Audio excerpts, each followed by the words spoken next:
നമസ്കാരം. ഏവർക്കും pre market റിപ്പോർട്ട്സുകളിലേക്ക് സ്വാഗതം. ഇന്ന് മാർച്ച് 20, 2026 വെള്ളി. ആദ്യമായി തന്നെ ഏവർക്കും ഹൃദയം നിറഞ്ഞ ഈദ് ആശംസകൾ. ഇത്തവണ ഗൾഫിലും കേരളത്തിലും എല്ലാവർക്കും ഒരേപോലെ തന്നെ ഘോഷിക്കുവാനും സാധിക്കുന്നുണ്ട്. മാർക്കറ്റിലേക്ക് വന്നു കഴിയുമ്പോൾ ഇന്നലെ നമ്മുടെ മാർക്കറ്റ് അടച്ചതിന് ശേഷം കാര്യമായ ഡെവലപ്മെന്റ്സുകൾ ഒന്നും തന്നെ ഉണ്ടായിട്ടില്ല. എന്നാൽ ഹോർമൂസ് കടലിടുക്ക് സുരക്ഷിതമാക്കാനുള്ള ശ്രമങ്ങൾക്ക് യൂറോപ്യൻ യൂണിയൻ രാജ്യങ്ങളും ജപ്പാനും യുഎസിന് പിന്തുണ അറിയിച്ചു.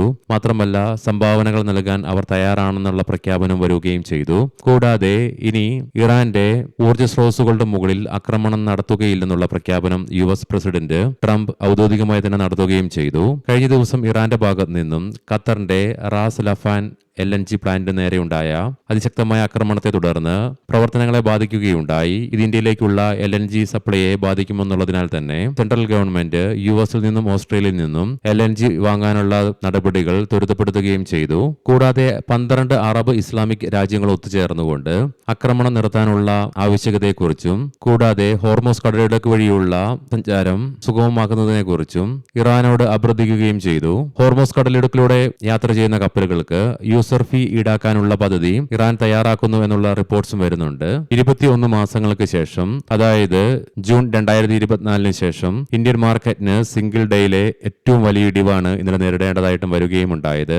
ജനുവരി മാസത്തെ ഡേറ്റകൾ ഇന്ത്യയിലെ ടെലികോം കമ്പനികൾ റിലീസ് ചെയ്യുകയുണ്ടായി. റിലയൻസ് ജിയോയ്ക്ക് 24.37 ലക്ഷം സബ്സ്ക്രൈബേഴ്സിനെ പുതിയതായിട്ട് ആഡ് ചെയ്യുവാൻ സാധിച്ചപ്പോൾ ഭാരതി എയർടെലിന് 44.06 ലക്ഷം പുതിയ കണക്ഷൻസും ആഡ് ചെയ്യുവാനായി. അതേസമയം വോഡഫോൺ ഐഡിയയ്ക്ക് 4.11 ലക്ഷം സബ്സ്ക്രൈബേഴ്സ് ഒഴിഞ്ഞു പോവുകയാണ് ഉണ്ടായതും. യുഎസിന്റെ ഫെഡിന്റെ ഭാഗത്ത് നിന്നും ഇൻട്രസ്റ്റ് റേറ്റ് മാർക്കറ്റും നിക്ഷേപകരും എക്സ്പെക്ട് ചെയ്തതുപോലെ തന്നെ സ്ട്രേറ്റ് ആയിട്ട് നിലനിർത്തിയെങ്കിലും ഹോക്കിഷായിട്ട് വന്ന സ്റ്റാൻസിനെ തുടർന്നും കൂടാതെ വെസ്റ്റ് ഏഷ്യൻ യുദ്ധത്തില് ഊർജ്ജ സ്രോതസ്സുകളുടെ മുകളിലുണ്ടായ അതിശക്തമായ ആക്രമണത്തെ തുടർന്ന് അത് എണ്ണയുടെ വിലയിലുണ്ടാക്കിയ അതിശക്തമായ ഉയർച്ചയുടെ ഫലമായിട്ടും ഗ്ലോബൽ മാർക്കറ്റിന് എന്ന പോലെ തന്നെ ഇന്ത്യൻ മാർക്കറ്റിനും ഇന്നലെ ശക്തമായ നഷ്ടം നേരിടേണ്ടതായിട്ട് വന്നു. തൽഫലമായി നിഫ്റ്റിക്കൊക്കെ തിങ്കൾ മുതൽ ബുധനാഴ്ച വരെ കൈവരിക്കുവാൻ സാധിച്ച 3.5% നേട്ടം സിംഗിൾ ഡേയിൽ വൈപ്പ് ഔട്ട് ആയി പോവുകയും ചെയ്തു. മാത്രമല്ല വിദേശ ധനകാര്യ സ്ഥാപനങ്ങൾ ഇന്നലെയും ഇന്ത്യൻ ക്യാഷ് മാർക്കറ്റില് അതിശക്തമായ സെല്ലിംഗ് ആണ് നടത്തുകയുണ്ടായത്. ഏകദേശം 7,558.19 കോടി രൂപയ്ക്ക്. അതേസമയം ആഭ്യന്തര ധനകാര്യ സ്ഥാപനങ്ങൾ 3,863.96 കോടി രൂപയ്ക്ക് ബൈയിങ്ങും തുടരുകയുണ്ടായി. ഇന്നത്തെ നമ്മുടെ മാർക്കറ്റിലേക്ക് സ്പെസിഫിക് ആയിട്ട് വന്നു കഴിയുമ്പോൾ അനലിസ്റ്റുകളുടെയും എക്സ്പേർട്ടുകളുടെ അഭിപ്രായങ്ങൾ പ്രകാരം നിഫ്റ്റിക്ക് 22,900 എന്ന ലെവൽ ഇമ്മീഡിയറ്റ് ക്രൂഷ്യൽ സപ്പോർട്ട് ആണെങ്കിൽ കൂടിയിട്ടും ഈ ലെവൽ നിഫ്റ്റിക്ക് ബ്രേക്ക് ചെയ്യേണ്ടതായിട്ട് വന്നാൽ തുടർന്ന് 22,700, 22,500 എന്നീ ലെവലുകളിലേക്കുള്ള നിഫ്റ്റിയുടെ പ്രയാണം തള്ളിക്കളയാനാവുകയുമില്ല. എന്നാൽ അതേസമയം ഇനി നിഫ്റ്റിക്ക് മുന്നോട്ട് ഒരു പ്രയാണം സാധ്യമാകണമെങ്കിൽ 23,200 എന്ന ലെവൽ അതിശക്തമായി മറികടന്നുകൊണ്ട് ഈ ലെവലിന് മുകളിലായിട്ട് നിലനിൽക്കേണ്ടതായിട്ടുമുണ്ട്. അങ്ങനെ സംഭവിക്കുകയാണെങ്കിൽ തുടർന്ന് 23,500 എന്ന സൈക്കോളജിക്കൽ ലെവലിലേക്കുള്ള നിഫ്റ്റിയുടെ പ്രയാണം തള്ളിക്കളയാനാവുകയുമില്ല. പ്രത്യേകം ശ്രദ്ധിക്കുക, ഇത് ട്രേഡ് റെക്കമെൻഡേഷൻ അല്ല, അനലിസ്റ്റുകളുടെയും എക്സ്പേർട്ടുകളുടെ അഭിപ്രായങ്ങൾ മാത്രമാണ്. എഡ്യൂക്കേഷൻ പേർപ്പസിന് വേണ്ടിയിട്ടാണ് ഈ ലെവലുകൾ വിശദീകരിക്കുകയും ഉണ്ടായത്. ലീഡിംഗ് ആയ ADR സ്റ്റോക്സിൽ വിപ്രോ ADRന് ഫ്ലാറ്റ് ആയിട്ടും ഇൻഫോസിസ്, ICICI ബാങ്ക് ADRകൾക്ക് 1%-ലേറെയും ഡോക്ടർ റെഡ്ഡീസിന് 2%-ലേറെയും നേട്ടത്തോടുകൂടി വ്യാപാരം അവസാനിപ്പിക്കുവാനായപ്പോൾ HDFC ബാങ്ക് ADRന് 1.25%-ലേറെയും ആക്സിസ് ബാങ്ക് ADRന് 2.25%-ലേറെയും നഷ്ടത്തോടുകൂടി തന്നെ വ്യാപാരം അവസാനിപ്പിക്കേണ്ടതായിട്ടും വന്നു. ഇന്ന് ഇന്ത്യയിൽ നിന്നും പ്രധാനപ്പെട്ട മാക്രോ ഇക്കണോമിക് ഡാറ്റകളുടെ റിലീസ് ഒന്നും തന്നെയില്ല. കൂടാതെ ഇന്ന് പ്രധാനപ്പെട്ട ഗ്ലോബൽ ഇവന്റുകളും ഒന്നും തന്നെ ഇല്ല. ഇനി നമുക്ക് ഗ്ലോബൽ മാർക്കറ്റുകൾ പരിശോധിക്കാം. ഇന്നലെ യുഎസ് മാർക്കറ്റില് S&P 500നും നാസ്ഡാക്കിനും 0.5%-ലേറെ നഷ്ടത്തോടുകൂടി വ്യാപാരം അവസാനിപ്പിക്കേണ്ടി വന്നെങ്കിലും ഡോ ജോൺസ് ഫ്യൂച്ചർ നിലവിൽ 1%-നടുത്ത് അഥവാ 451 പോയിന്റുകളുടെ നേട്ടത്തിലാണ് വ്യാപാരം നടത്തിക്കൊണ്ടിരിക്കുന്നത്.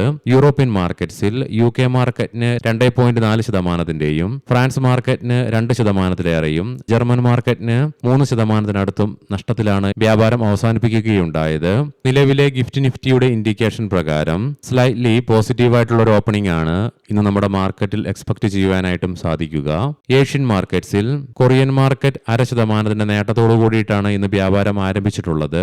കൊമോഡിറ്റിയിൽ ബ്രെന്റ് ക്രൂഡിന്റെയും ക്രൂഡ് ഓയിലിന്റെയും വിലയിൽ 1%-ലേറെ ഇടിവ് അനുഭവപ്പെടുന്നുണ്ട്. ബ്രെന്റ് ക്രൂഡിന്റെ വില $107.13 പെർ ബാരൽ എന്ന നിലയിലേക്കും ക്രൂഡ് ഓയിലിന്റെ വില $93.97 പെർ ബാരൽ എന്ന നിലയിലുമായിട്ടാണ് വ്യാപാരം നടത്തിക്കൊണ്ടിരിക്കുന്നത്. ഗോൾഡിലും നേരിയ ഇടിവ് തുടരുന്നുണ്ട്. 4645.03 പെർ ഔൺസ് എന്ന നിലയിലായിട്ടാണ് ഗോൾഡിൽ വ്യാപാരം നടത്തിക്കൊണ്ടിരിക്കുന്നത്. ഇനി നമുക്ക് സ്പെസിഫിക് ആയിട്ട് നിഫ്റ്റിയുടെയും ബാങ്ക് നിഫ്റ്റിയുടെയും ടെക്നിക്കൽസിലേക്ക് പ്രവേശിക്കാം. നിഫ്റ്റിയുടെ PCR ഇന്നലെ ഉണ്ടായ അതിശക്തമായ ഇടിവിനെ തുടർന്ന് 0.71 എന്ന നിലയിലായിട്ടും മാക്സ് പെയിൻ 23,300 എന്ന ലെവലിലുമായിട്ട് നിലകൊള്ളുന്നു. ഇന്നലെ നടന്ന അതിശക്തമായ ഗ്യാപ് ഡൗൺ ഓപ്പണിംഗിനെ തുടർന്ന് ശക്തമായ നഷ്ടത്തോടുകൂടി തന്നെ വ്യാപാരം അവസാനിപ്പിക്കേണ്ടതായിട്ട് വന്നതിനാൽ അപ്പർ ഷാഡോയോട് കൂടിയിട്ടുള്ള ബെയറിഷ് ക്യാൻഡിലാണ് നിഫ്റ്റിയുടെ ഡെയിലി ചാർട്ട്സിൽ നിന്നും കാണുവാനായിട്ടും സാധിക്കുക. RSIയിലും ഗണ്യമായ ഇടിവ് രേഖപ്പെടുത്തി 29.74 എന്ന ലെവലിലേക്കും എത്തിച്ചേർന്നു. വീക്കിലി ഓപ്ഷൻസ് ഡാറ്റ പ്രകാരം 23,500 എന്ന സ്ട്രൈക്കിലാണ് കോൾ സൈഡിൽ ഏറ്റവും കൂടുതൽ ഓപ്പൺ ഇൻട്രസ്റ്റ് കാണുവാനായിട്ട് സാധിക്കുക. അതേസമയം 23,300 എന്ന സ്ട്രൈക്കിലാണ് ഏറ്റവും കൂടുതൽ കോൾ റൈറ്റിംഗ് നിലവിൽ കാണുന്നതും 23,000 എന്ന സ്ട്രൈക്കിലാണ് ഏറ്റവും കൂടുതൽ ഓപ്പൺ ഇൻട്രസ്റ്റ് പുട്ട് സൈഡിലേക്ക് കാണുവാൻ സാധിക്കുന്നത്. അതേ സ്ട്രൈക്കിൽ തന്നെയാണ് ഏറ്റവും കൂടുതൽ പുട്ട് റൈറ്റിംഗും നിലവിൽ കാണുക.